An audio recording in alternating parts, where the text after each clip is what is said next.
Good morning, my tubies, my TikTokers, my Twitters, and not Twitters. I don't do Twitter too much. I don't even know why I keep saying Twitters. I mean Instagrammers.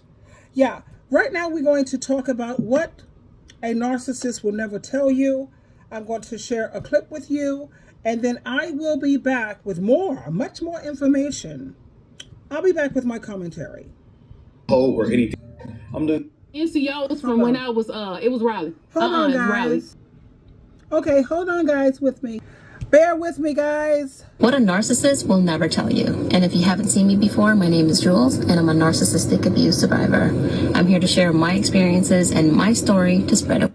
So let's get into it. What a narcissist will never tell you. I will mirror you and pretend to be the best person you ever wanted in your life. I will fool you into trusting me. And once you're trauma bonded, you'll have no choice but to stick around and be addicted to me, and it will take you years to get out. And whenever you're close to leaving, I'm going to shower you with breadcrumbs. And during our hot and cold and wishy-washy moments, I will make sure to drain everything of you, including your energy, money, everything. And by the time you start to realize that you're in an emotional, abusive, manipulative relationship, you're already stuck.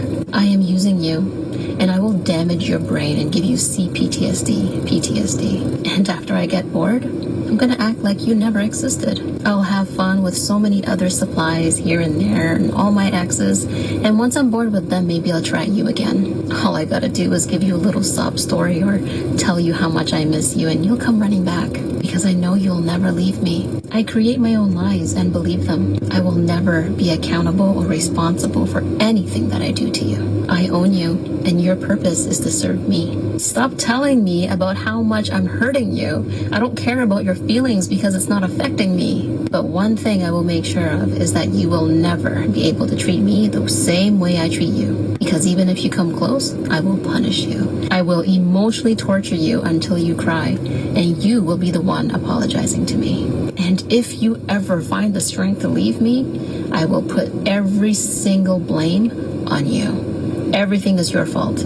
You left the relationship, you broke the relationship, and you are the one abusing me because you are the crazy one. Every single thing that this beautiful young lady said is head on, you know?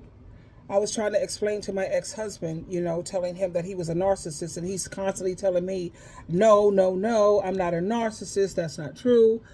So I had to go back into doing my research, and I already keep notes anyway when it comes to these narcissists and how to identify them.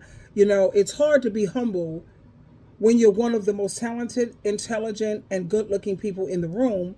But if you're a narcissist, it's all about you. You're the star of your own show, and everyone else is just there to serve your needs. This is what I was trying to get my ex-husband to understand.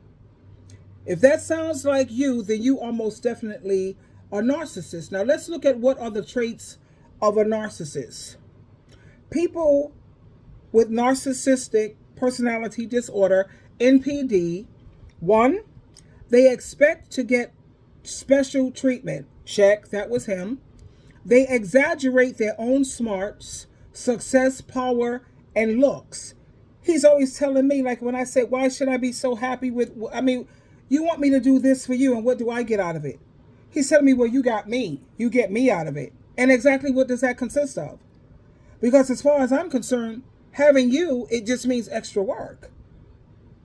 Especially considering he have like 2 disabilities. That's just extra work. The lack of empathy leads them to take advantage of people, and they have no regret. Check, that was him. Narcissists may be extremely jealous, and they are ultra sensitive. I always say that they are overly sensitive, but they're ultra sensitive. Check. Because they tend to be very thin-skinned, they take every offense to everything you say. I'm trying to wonder about a little bit about my kids a little bit. Because they tend to be very thin-skinned, they may angrily lash out at any constructive advice. I don't like to say criticism, but any constructive advice or any pushback. They don't want to have anything to do with the truth. They don't want to hear honesty. People kill me how they say, when they ask you what is one of your deal breakers, and people usually say liars. But you have a lot of people who they don't want to hear the truth. The moment you tell them the truth, they're ready to throw you in the trash can. And that's one thing about a narcissist also. They can't stand to hear the truth. They don't want honesty. Narcissists also may lash out when they feel like they're not getting special treatment. Underneath all of these traits, they have a deep insecurity. I think I've already made it very clear in several of my videos. Stay away from people who suffer from insecurity. People who are very insecure because they can't stand to see you shine. They can't stand to see other people treat you like you're special. They can never really be happy for you. It's always going to be some envy or jealousy involved. So try to stay away, steer clear of people who are insecure.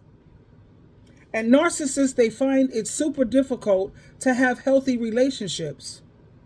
Every relationship they're usually in, it's a problem. And I'm divorced 3 times. I assure you, it's because I don't put up with no one.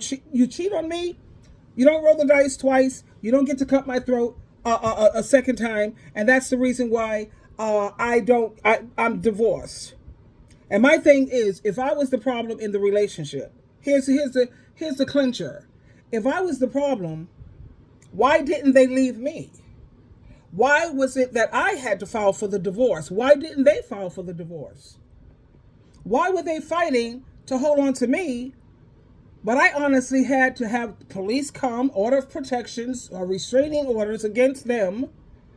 I had to have them removed. Now, normally, if somebody is treating you badly, you're going to leave.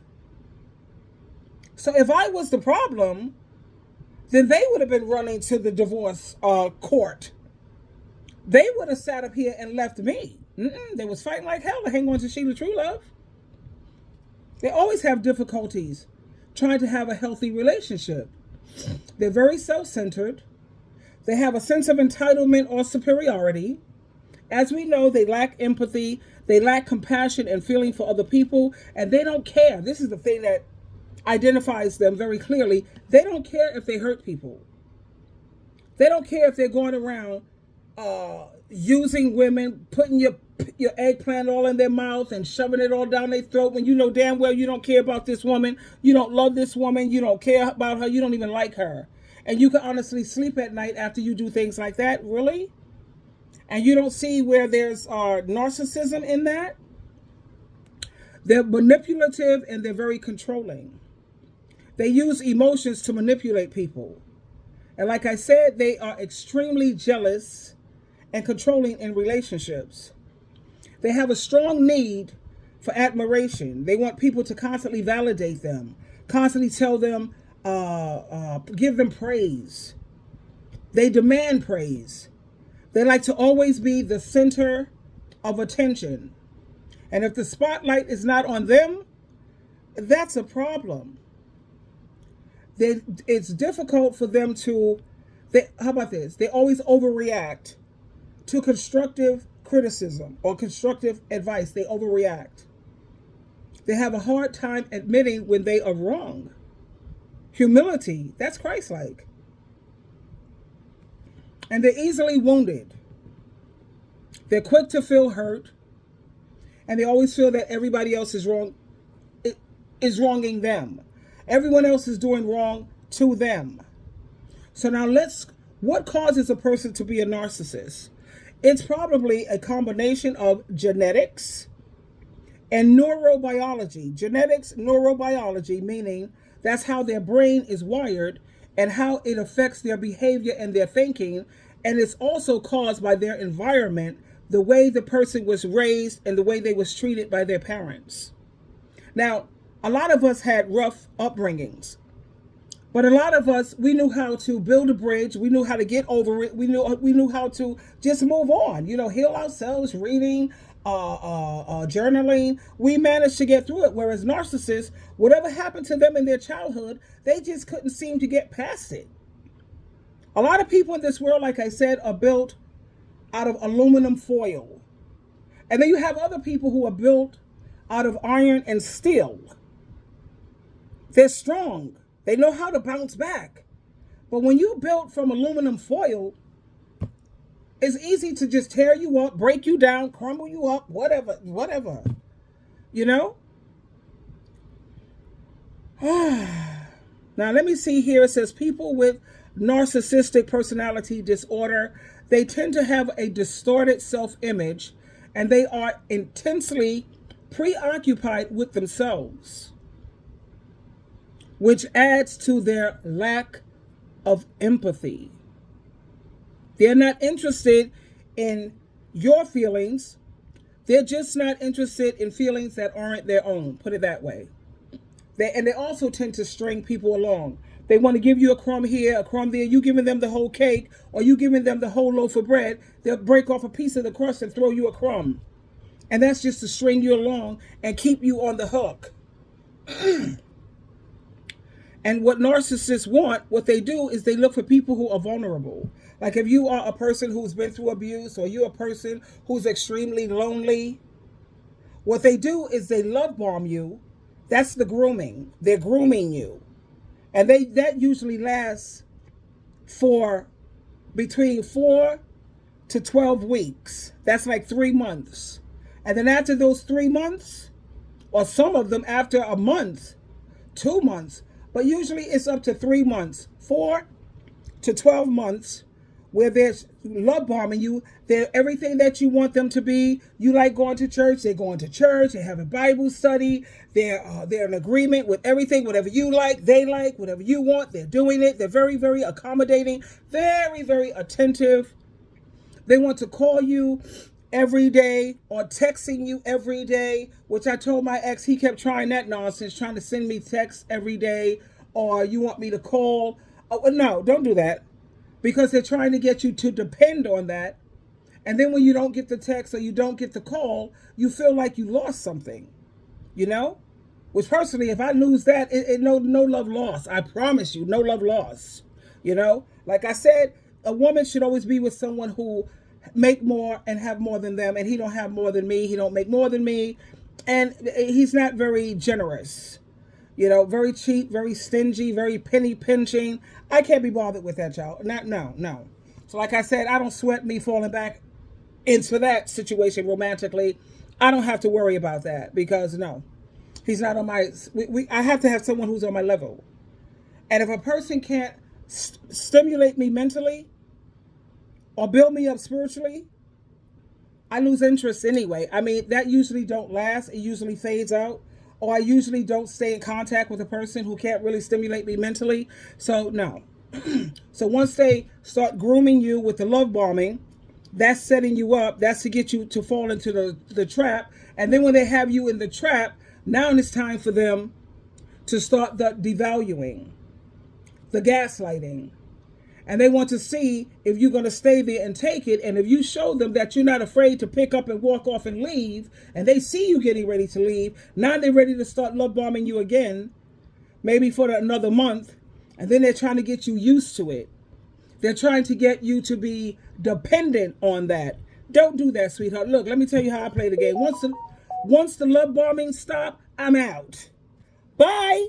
Come back when you're ready to start treating me like a human being and the queen that I am.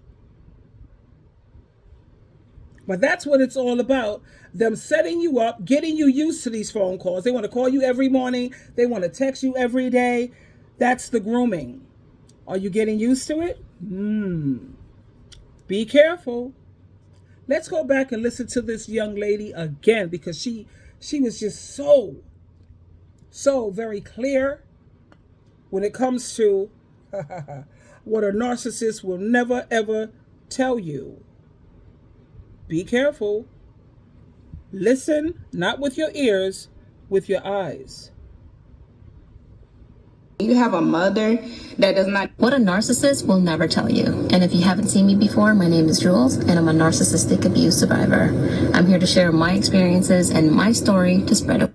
So let's get into it. What a narcissist will never tell you. I will mirror you and pretend to be the best person you ever wanted in your life. I will fool you into trusting me.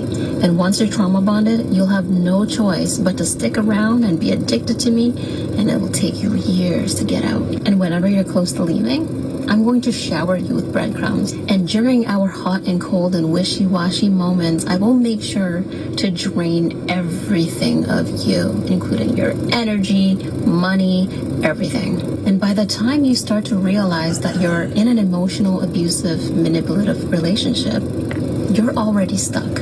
I am using you, and I will damage your brain and give you CPTSD, PTSD. And after I get bored, I'm gonna act like you never existed. I'll have fun with so many other supplies here and there and all my exes, and once I'm bored with them, maybe I'll try you again. All I gotta do is give you a little sob story or tell you how much I miss you, and you'll come running back because I know you'll never leave me. I create my own lies and believe them. I will never be accountable or responsible for anything that I do to you. I own you, and your purpose is to serve me. Stop telling me about how much I'm hurting you. I don't care about your feelings because it's not affecting me. But one thing I will make sure of is that you will never be able to treat me the same way I treat you. Because even if you come close, I will punish you. I will emotionally torture you until you cry, and you will be the one apologizing to me. And if you ever find the strength to leave me, I will put every single blame on you. Everything is your fault. You left the relationship, you broke the relationship, and you are the one abusing me because you are the crazy one. I totally love the way she explained it and expressed herself. And don't be fooled by the ones who pretend like, oh my God, now I turn my life over to God in Christ. Let me tell you something. The way you can tell when a man is serious about turning their life over to God in Christ, they have a ministry. They're out there starting Bible studies, right? They're trying to build a Bible study group for men, a men's Bible study group. Because you have a lot of these narcissists that will go to the church, but you notice that in the church, because I go to church with my ex, but it's all women. It's predominantly all women, and we know how narcissists, they're always out there looking for supply. So don't be fooled by that, honey. If a man is truly turning his life over to Christ, then he's going to listen to what Christ tells him to do. He's going to follow what Christ says. And Jesus Christ definitely told us to go out there and make disciples, baptizing them in the name of the Father, the Son, and the Holy Spirit. If he doesn't have a ministry, trust me, he's just running game. He's just going through the motions. He's not taking nothing really serious.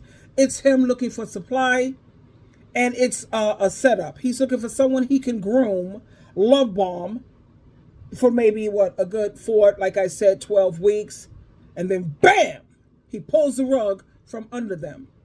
So I'm very alert and cautious when it comes to that. I always look to see, tell me, what is your ministry like?